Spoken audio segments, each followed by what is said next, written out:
yan ng 4 kilocalories per gram carbohydrates. Okay? Tapos, yung fats, mas mataas. Nagpo-produce yan ng 9 kilocalories per gram of fats. Kaya yung pag-consume mo ng fats, mas marami ang nire-release na calories. Calories, yun yung i-utilize ng body para magamit as energy. Okay? So ngayon, pagka kumakain ka ng sweets, syempre, mas mataas ang calories nun compared doon sa mga ordinary kinakain na hindi masyadong matatamis. Okay? Kaya kailangan, kontrolin mo ang pagkain. Sapagkat ang diabetes, karaniwan, nakokontrol yan by means of diet, ano? Meaning yung tinatawag na balanced diet at saka exercise. Exercise in a sense, para yung tinatawag na calories na nai-utilize mo, bine-burn ng katawan mo. So there is a balance between your intake and your expenditure. So hindi mag-accumulate yung sugar sa katawan mo, yung calories. Ano pa? Signs and symptoms po. Well, ang classical symptoms ng diabetes, tatlong P. Polyuria, polydipsia, polyphagia. Yun ang classical na nakikita mo. So, alam mo naman yun, polyuria, di ba? Hihi ng hihi. Polydipsia, laging nauuhaw. At polyphagia, laging nagugutom, gusto laging kumakain. Yun ang classical symptoms ng diabetes. Well, of course, other than that, marami pa. Meron ding mga tinatawag na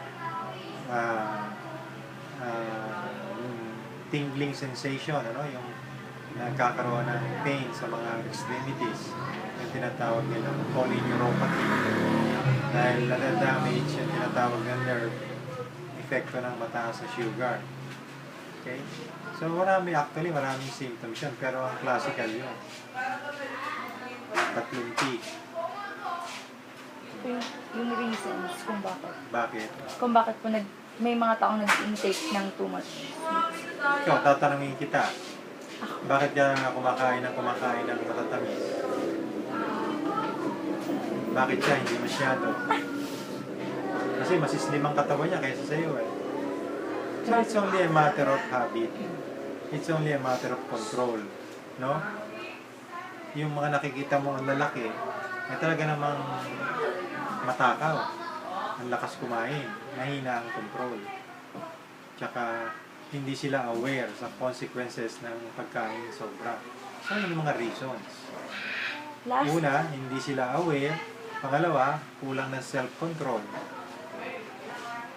Tsaka kulang ng activity para ma-burn yung calories na kinakain mo.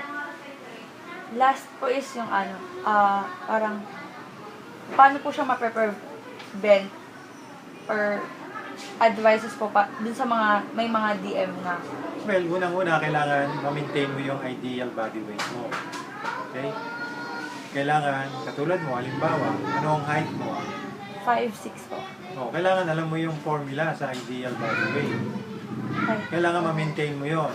So, una, you have to maintain your ideal body weight.